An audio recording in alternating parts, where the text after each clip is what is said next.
So hello dear students, welcome back to this session of ICT Virtual Classroom. ICT Virtual Classroom के इस session में आप सभी का एक बार फिर से स्वागत करते हैं। आज की क्लास में बात करने जा रहे हैं क्लास 7 साइंस सब्जेक्ट के ऊपर, कक्षा 7 विषय विज्ञान के ऊपर, जिसमें हम लोग चैप्टर नंबर 2 को समझ रहे हैं। चैप्टर नंबर 2 के ऊपर बात कर रहे हैं जिसका नाम है न्यूट्रिशन इन एनिमल्स, यानी कि जीवों में पोषण, जो जानवर हैं उनमें पोषण। तो आज की क्लास को कंटिन्यू करते हैं और कुछ इंपॉर्टेंट चीजें हमने प्रीवियस क्लासेस में स्टार्ट करी थी, उनको ही हम कंटिन्यू करते हुए चलेंगे। मैं उम्मीद करता हूं आप सबके सब फिट फाइन हेल्दी होंगे, बिल्कुल रेडी होंगे क्लास के लिए। तो चलिए आज की क्लास को स्टार्ट करते हैं। आप लोग अपना ध्यान सामने स्क्रीन पर जरूर बनाकर रखना। हम चलते हैं स्मार्ट बोर्ड की स्क्रीन पर। चलिए, तो लास्ट क्लास में हमने बात करी थी कि जो कुछ कॉम्प्लेक्स सब्सटेंसेस होते हैं जो हमको अपने भोजन के थ्रू मिलते हैं, जो फूड के थ्रू हमको मिलते हैं, जब उनको हम सिंपलर सब्सटेंसेस में कन्वर्ट करते हैं तो हमारी बॉडी जो है उसको न्यूट्रिशन के तौर पर लेती है। और इस प्रोसेस का नाम हमने बोला था, इस प्रोसेस को कहते हैं डाइजेशन, यानी कि डाइजेशन की प्रक्रिया में ये काम आपकी बॉडी करती है। अच्छा, चलिए आज की क्लास में हम लोग बात करेंगे कुछ और इंटरेस्टिंग चीजों के बारे में। तो इसके बाद हम लोग नेक्स्ट हेडिंग पुट अप करेंगे। अब एक इंटरेस्टिंग चीज हम बात कर रहे हैं कि जो डिफरेंट एनिमल्स हैं वो अलग अलग तरीके से अपना भोजन लेते हैं और उनसे पोषण लेते हैं। तो यहाँ पर एक कहानी आ जाती है स्टारफिश की। ठीक है, स्टारफिश क्या करती है, स्टारफिश का जो फीड करने का जो तरीका है वो बहुत ही इंटरेस्टिंग है। किस तरीके से इंटरेस्टिंग है जरा देखिए। Starfish feeds on animals covered by hard shells of calcium carbonate. जो कैल्शियम कार्बोनेट के हार्ड शेल्स रहते हैं, है ना, जो समुद्र में शेल्स रहते हैं बेसिकली, उनके जो एनिमल्स जिनके ऊपर ये कवर रहता है, ठीक है, उनको वो फीड करती है। मतलब एक चट्टान जैसा एक छोटा सा टुकड़ा होता है, उसके अंदर जो एनिमल रहते हैं उनको स्टारफिश फीड करती है। अब कैसे करती है? जैसे ही शेल ओपन होता है, जैसे ही वो शेल खुलता है, the starfish pops out it's stomach. अब स्टारफिश अपना पेट जो है उसको बाहर निकाल लेती है थ्रू इट्स माउथ, अपने मुंह से, to eat the soft animal inside the shell. तो शेल के अंदर जो सॉफ्ट एनिमल है उसको खाने के लिए अपने मुंह से अपने पेट को बाहर निकाल लेती है। समझ रहे हो बात को? The stomach then goes back into the body. जैसे ही पेट में वो ऑब्जेक्ट आ गया जिसको उनको फीड करना है, वो एनिमल आ गया, देन उसके बाद वो स्टमक जो है वापस बॉडी में चला जाता है और उसके बाद फूड जो है डाइजेस्ट होता है। तो समझ रहे हैं आप कितना इंटरेस्टिंग फैक्ट है, कितना अमेजिंग फैक्ट है। क्या होता है यहाँ पे, स्टारफिश जो है किस तरीके से अपना फूड डाइजेस्ट करती है। देख रहे हैं आप, अपना जो स्टमक है उसको ही डायरेक्ट वो मुंह के बाहर निकाल करके फिर उसमें भोजन रख के फिर वापस मुंह के अंदर वो लेकर जाती है। इस तरीके से स्टारफिश जो है अपने फूड को फीड करती है। तो बहुत इंटरेस्टिंग फैक्ट है, आपको समझ में आया होगा।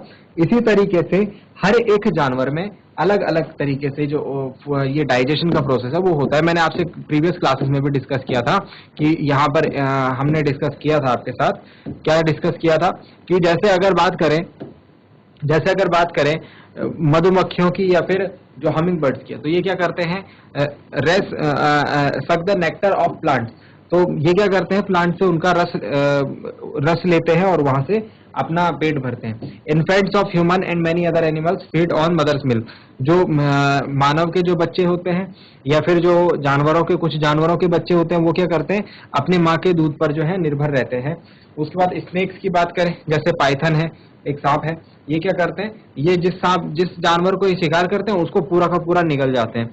ठीक है, इसके अलावा कुछ पानी में रहने वाले जो जानवर होते हैं वो क्या करते हैं, छोटे छोटे फूड पार्टिकल्स को फिल्टर करके खा लेते हैं जो कि पानी में तैरते रहते हैं।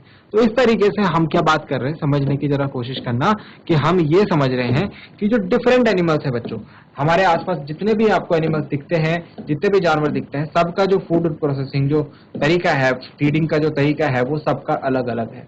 नेक्स्ट पॉइंट हम आते हैं, अब हम बात करेंगे डाइजेशन इन ह्यूमंस की। तो हम अब पढ़ेंगे कि जो मनुष्य है, जो मानव है, यानी जो हम है खुद, हमारे जो डाइजेशन सिस्टम है वो किस तरीके से काम करता है, हम फूड खाने को कैसे लेते हैं, कैसे वो डाइजेस्ट होता है, इसके ऊपर हमको बात करनी है। तो बहुत ही इंटरेस्टिंग है, बहुत मजा आने वाला है आपको इसको सीखने में। ठीक है, सबसे पहले हेडिंग पुट अप कर लीजिए। हम आज की क्लास में जो चीज पढ़ने जा रहे हैं वो है digestion in humans. Digestion in humans, digestion in humans. Note down करेंगे हेडिंग को और बहुत ही इंटरेस्टिंग तरीके से हम इसको समझेंगे। तो डाइजेशन इन ह्यूमंस होता क्या है, हम लोग खाना खाते हैं, खाना हमारे मुंह के रास्ते अंदर जाने के बाद हमें पता नहीं अंदर खाने के साथ क्या क्या होता है ना। हमारा भोजन जो है हमारे पेट के अंदर क्या क्या है, हमारे मुंह के अंदर जाकर के खाना किस किस, तो मैं आपको उस जर्नी पर लेकर जा रहा हूँ। आपको आपके मुंह के अंदर के जो पार्ट्स है, आपको आपकी बॉडी के अंदर हम लेके जा रहे हैं, ठीक है। तो ध्यान से जो है इस पूरे प्रोसेस को देखना, इस पूरे प्रोसेस को समझना। सबसे पहले हम क्या करते हैं, हम जो खाना खाते हैं वो कहाँ से खाते हैं, वो खाते हैं मुंह के रास्ते, ठीक है। और मुंह के रास्ते खाना खाने के बाद हमारे पास आप देखिए यहाँ पर दो पार्ट्स हैं, बकल कैविटी और सैलिवरी ग्लैंड। देखिए वन बाय वन सबको हम डिटेल में समझेंगे। अभी मैं जस्ट आपको एक पूरा फ्लो चार्ट, पूरा प्रोसेस जो है बता रहा हूँ। तो सबसे पहले हमने मुंह से खाना खाया, यहाँ पर दो पार्ट्स जो है हमको ध्यान रखने हैं, बकल कैविटी और सैलिवरी ग्लैंड। क्या काम करते हैं, किस तरीके से हमारे लिए फायदेमंद होते हैं, इन सारी चीजों को हम बाद में समझ लेंगे। अभी सिर्फ इतना बात समझिए कि जैसे हम मुंह से खाना खाते हैं तो वहां पर बकल कैविटी और सैलिवरी ग्लैंड्स होते हैं। इसके बाद जो है नेक्स्ट जो है यहाँ पर एक आपको पाइप जैसा दिख रहा है, तो हमारा खाना जो है मुंह के बाद इस पाइप्स के रास्ते जाता है, ठीक है। एक तो ये वाला पाइप हो गया, ये तो दूसरी चीज है, बट ये वाला पाइप जो है खाने के लिए, ये वाला पाइप यूज होता है। इसको नाम दिया जाता है ईसोफेगस, इसको नाम दिया जाता है ईसोफेगस, जिसको हम आहार नाल बोलते हैं, एलिमेंट्री कैनाल बोलते हैं, ये सारे इसी के नाम है। तो खाना जो है हमारे मुंह से पास होने के बाद बकल कैविटी सैलिवरी ग्लैंड का अपना काम करने के बाद इसोफेगस में जाता है, और इसोफेगस के बाद आपको दिख रहा है यहाँ पर हमारा पेट। इसोफेगस के बाद आपको दिख रहा है स्टमक, ये हमारा पेट है, ये दिख रहा है आपको। तो ये हमारा पेट, इसके बाद खाना कहाँ जाता है, हमारे पेट में जाता है। अब पेट के आसपास आपको तीन चार चीजें दिख रही होगी, जैसे पैनक्रियाज हो गया, जैसे लीवर हो गया, जैसे गॉल ब्लैडर हो गया। इसके बाद इनकी वर्किंग होती है, ठीक है। और ये फूड को जो है डाइजेस्ट करने में हमारी हेल्प करते हैं, फूड को डाइजेस्ट करने में हमारी हेल्प करते हैं। उसके बाद फूड जाता है नेक्स्ट, आगे की तरफ जाता है, आगे की प्रक्रिया में जाता है। हमारे पेट में होती है स्मॉल इंटेस्टाइन, लार्ज इंटेस्टाइन। ये अंदर आप देख रहे हैं, ये वाली जो इंटेस्टाइन है स्मॉल इंटेस्टाइन है, ठीक है। और ये बाहर वाली जो देख रहे हैं आप, ये बाहर वाली ये जो है ये लार्ज इंटेस्टाइन है, ठीक है। तो हमारे पेट में दो इंटेस्टाइन होती है, स्मॉल इंटेस्टाइन और लार्ज इंटेस्टाइन, ठीक है। उसके बाद खाना जाता है रेक्टम में, एंड देन लास्ट एनस के थ्रू जो वेस्ट फूड है वो बाहर आता है, ठीक है। तो डाइजेशन में ये पूरा काम होता है। इतना हमारे पेट के अंदर इतने सारे जो भी हमारे ऑर्गन्स हैं वो काम करते हैं। तो सोच के देखिए कि कितना एक कॉम्प्लेक्स मेथड है, ठीक है, कितना एक लंबा प्रोसेस है, और कितना इंटरेस्टिंग भी है कि हमारे जो खाना है वो किस तरीके से हम डाइजेस्ट भी कर रहे हैं उसे, और वो हमारी बॉडी से वेस्ट फूड जो है बाहर भी निकल रहा है। तो किस तरीके से ये पूरी एक मशीन है, हमारा जो डाइजेस्टिव सिस्टम है ये पूरी एक मशीन है। इसके ऊपर हम बात कर रहे हैं कि मशीन किस तरीके से काम करती है, ठीक है। समझ में आ गया बात। चलिए, तो अब इसको वन बाय वन समझेंगे आपके साथ, और वन बाय वन इसके ऊपर लिखेंगे भी। सबसे पहले हम लिखेंगे डाइजेस्टिव सिस्टम। डाइजेस्टिव सिस्टम क्या होता है, तो डाइजेस्टिव सिस्टम ये सारी चीजें मिलकर के जो मैंने आपको भी बताया, जो सारी चीजें आपको बताई अभी, द डाइजेस्टिव ट्रैक्ट,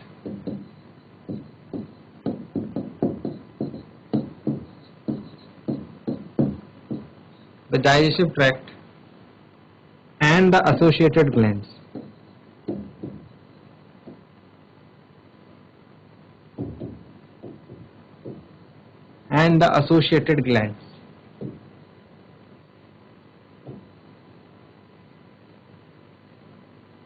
Together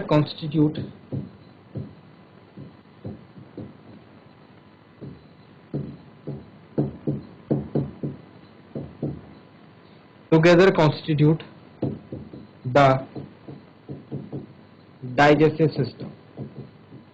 एक सिस्टम है, एक तंत्र है हमारे शरीर में जिसको हम डाइजेस्टिव सिस्टम के नाम से जानते हैं।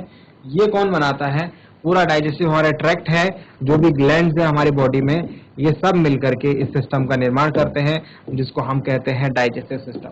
और डाइजेस्टिव सिस्टम एक बहुत बड़ा सिस्टम है जो काफी सारे ऑर्गन्स और काफी बड़ी मैकेनिज्म से मिलकर के बनता है, ठीक है। इसमें बहुत एक रोचक और एक इंटरेस्टिंग और एक साथ ही साथ कॉम्प्लेक्स जो है मैकेनिज्म इसमें चलती है। तो वन बाय वन बहुत छोटे छोटे पार्टिकल्स में आपको समझाऊंगा, छोटे छोटे पार्ट्स में आपको समझाऊंगा, ठीक है। आपको इनको बड़े ध्यान से समझना है, और जो आपको डाइजेशन का प्रोसेस है, डाइजेस्टिव सिस्टम है, वो आपको बहुत अच्छे से समझना है, ठीक है। चलिए, नोट डाउन कर लिया, ठीक है। आगे देखिए, अब ये फूड जो है डिफरेंट कंपार्टमेंट से जो है हमारे डाइजेस्टिव सिस्टम में जो वेरियस कंपार्टमेंट्स है उनको हम कह सकते हैं कौन कौन से कंपार्टमेंट्स हैं? कंपार्टमेंट मतलब रास्ते, एक तरीके से स्टेशन बोल सकते हैं इनको हम, है ना। जैसे ट्रेन जो है अलग अलग स्टेशन पे रुकती है ना, इसी तरीके से हमारा खाना जो है इन स्टेशन से रुक करके जाता है। सबसे पहले बात करें तो है द बकल कैविटी। सबसे पहले बात करें तो है द बकल कैविटी। लिख लीजिए ने, वन बाय वन इनको समझते भी चलेंगे। पहले इनकी लिस्ट बना लीजिए। सबसे पहले हम बात करेंगे द बकल कैविटी की, उसके बाद बात करेंगे सेकंड नंबर पे बात करेंगे एसोफेगस। क्या बोलते हैं इसे? एसोफेगस। ठीक है। देन उसके बाद बात करेंगे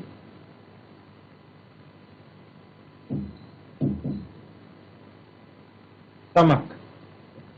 उसके बाद नंबर आएगा स्टमक का, यानी आमाशय का। ठीक है। देन उसके बाद नंबर आएगा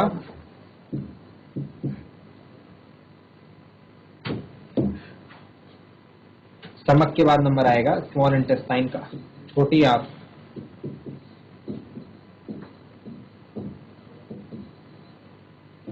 उसके बाद नंबर आएगा लार्ज इंटेस्टाइन का, बड़ी आंत का।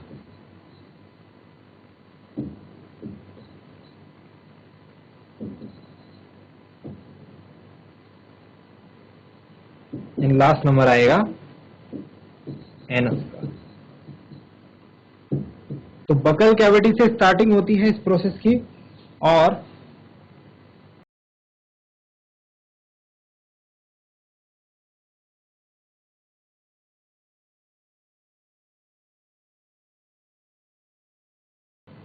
एंड एंडिंग होती है एनस।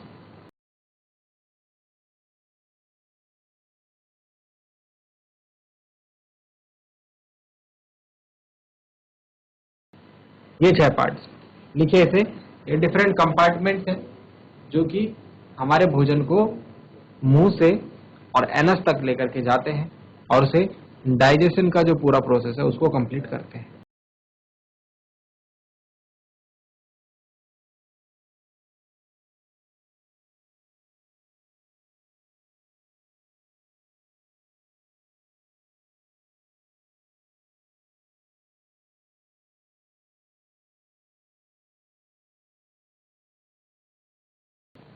चलिए, इसके बाद अब फर्स्ट पार्ट की हेडिंग डालते हैं।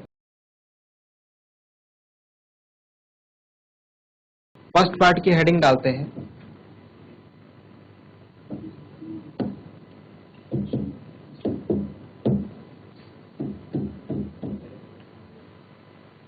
The mouth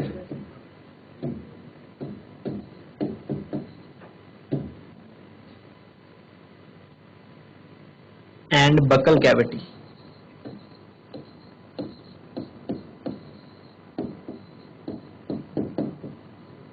the mouth and buccal cavity.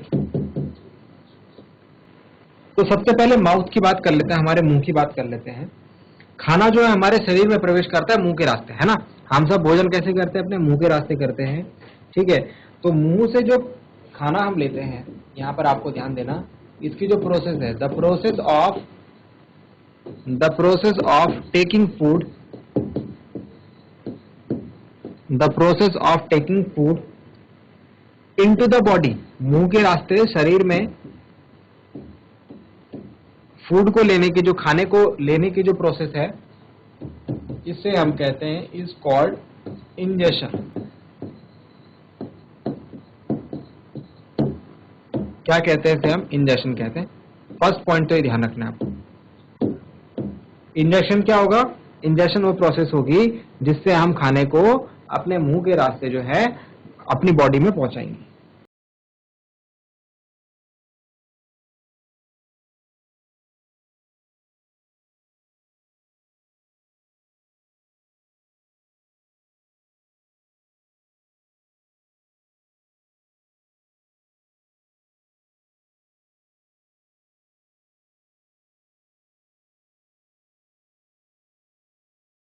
यहां पर दो पार्ट्स जो है हमारे लिए इंपॉर्टेंट रहते हैं। मुंह के अंदर दो पार्ट्स जो है हमारे लिए इंपॉर्टेंट रहते हैं।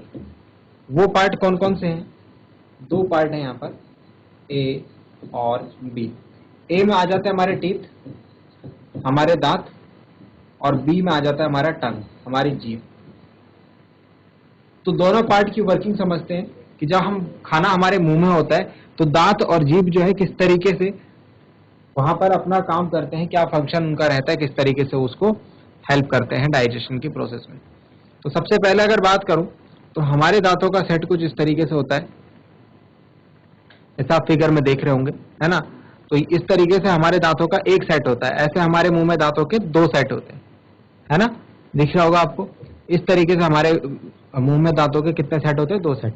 अब आप इसे काउंट कीजिए, 1 2 3 4 5 6 7 8 9 10 11 12 13 14 15 16, 16 दांत नीचे और 16 दांत ऊपर के सेट में। तो टोटल कितने दांत होते हैं, 32 दांत होते हैं। कितने दांत होते हैं एक एडल्ट के शरीर में, मतलब एक फुली ग्रोन जो पर्सन होता है उसके शरीर में, तो उसके मुंह में जो है 32 टीथ होते हैं। अब ये टीथ को भी हमने जो है बांट रखा है, कैटेगरी वाइज बांट रखा है। वो कैसे बांट रखा है जरा देखिए ध्यान से। सबसे पहली बात समझ में आ गई, कितने दांत होते हैं, टोटल 32 दांत होते हैं, ठीक है ना। 16 नीचे 16 ऊपर। अब इन 16 दांतों को हमने कैसे बांट रखा है, नीचे ऊपर दांत जो है एक जैसे बटे रहते हैं, तो नीचे वाले दांतों का हम देख रहे हैं स्ट्रक्चर, ऊपर भी इसी तरीके से होगा। सबसे पहले जो लास्ट के 3 इधर के और इधर के 3 दांत आपको दिख रहे हैं, इनको बोलते हैं मोलर टीथ। इनको क्या बोलते हैं, मोलर टीथ। और इनकी संरचना भी आपको बना के दिखा रखी है, ठीक है, इनकी संरचना भी बना के दिखा रखी है। देन उसके बाद आ जाता है नंबर इन दो दांतों का। उसके बाद के जो दो दांत होते हैं इधर के, ये हो गए हमारे प्रीमोलर टीथ। इनको क्या बोलते हैं, प्रीमोलर टीथ। उसके बाद नंबर आ जाता है ये दांत और ये दांत का, इसको हम कहते हैं कैनिन। क्या कहते हैं, कैनिन टीथ। और उसके बाद हमारे आगे के जो 4 दांत हैं इनका नंबर आता है, इनको बोलते हैं इंसीजर। इनको क्या बोलते हैं, इंसीजर। ये नुकीले दांत होते हैं, ठीक है। तो इस तरीके से हमारे 16 दांतों को हमने 4 कैटेगरीज में बांटा हुआ है। सबसे साइड में हो जाएंगे 4, सबसे साइड के जो 3 पेयर हो जाएंगे मोलर, उसके बाद के 2 पेयर हो जाएंगे प्रीमोलर, उसके बाद का 1 पेयर हो जाएगा कैनिन, और उसके बाद के जो 4 दांत हो जाएंगे वो हो जाएंगे इंसीजर। समझ में आ गया। दांतों का काम क्या रहता है, दांतों का काम खाने को चबाने का रहता है और उसको पतला करने का रहता है ना, उसको छोटे छोटे टुकड़ों में तोड़ देने का रहता है। समझ रहे हैं बात को। तो जैसे ही हम भोजन लेते हैं बच्चों, हमारे जो दांत क्या काम करते हैं, हमारे दांत जो है खाने को टीयर करने का काम कर देते हैं, उसको छोटे छोटे टुकड़ों में तोड़ने का काम करते हैं, छोटे छोटे भाग उसके कर देते हैं। बात समझ में आ गई। तो सबसे पहले हम टीथ के बारे में लिखेंगे। टीथ के बारे में हम क्या लिखने जा रहे हैं, वी क्यू फूड, हम चबाते हैं इससे खाने को, एंड ब्रेक इट डाउन, और उसे तोड़ देते हैं mechanically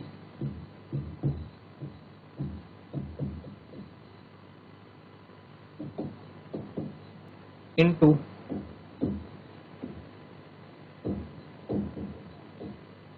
small pieces we chew food and break it down into small pieces with the teeth। दांतों से हम क्या करते हैं, खाने को चबाते हैं और उसको छोटे छोटे टुकड़ों में तोड़ देते हैं। बात समझ में आ गई। इसके बाद नेक्स्ट चीज ये है,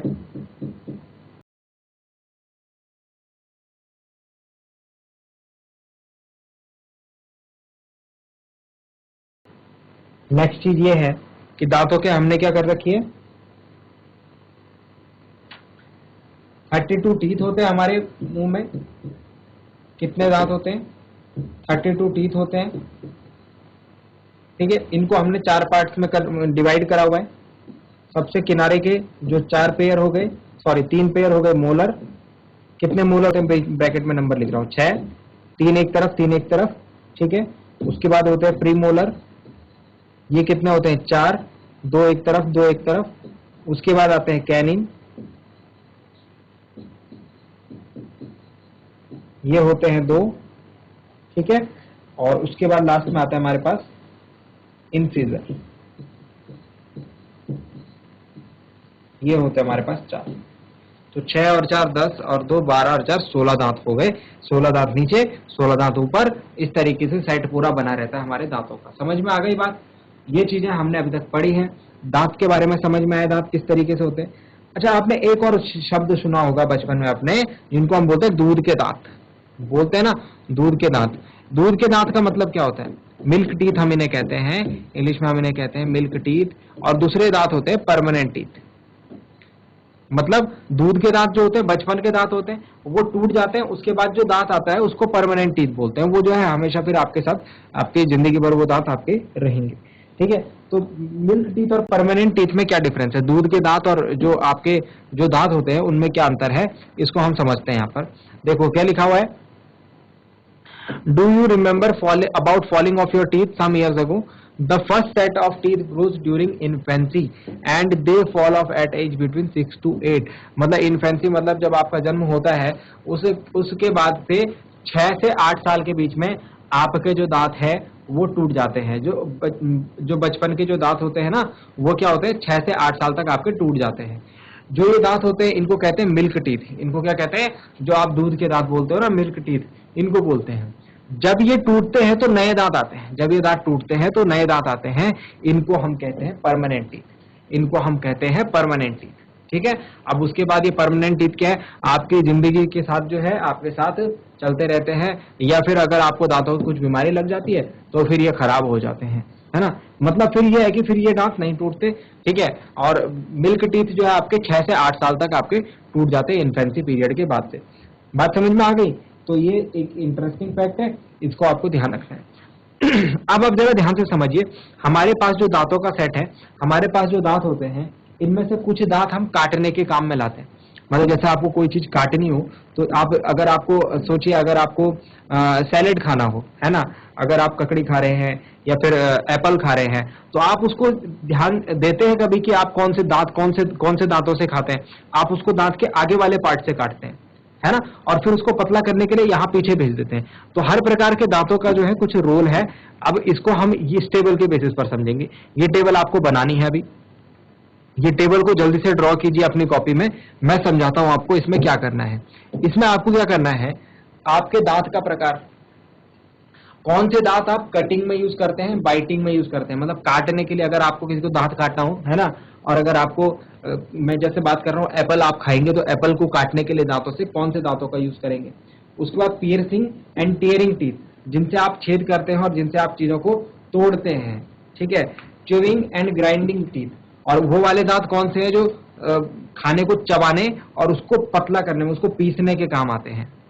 ठीक है, और नीचे वाले जबड़े में कितने होते हैं, ऊपर वाले, मतलब नीचे वाले सेट में कितने, ऊपर वाले सेट में कितने, और टोटल कितने दांत होते हैं। बस ये करना है आपको।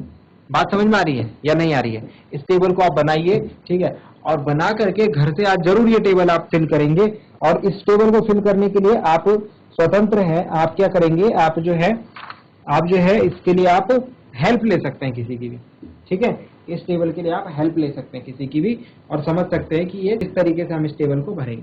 जल्दी से ड्रॉ कीजिए इस टेबल को।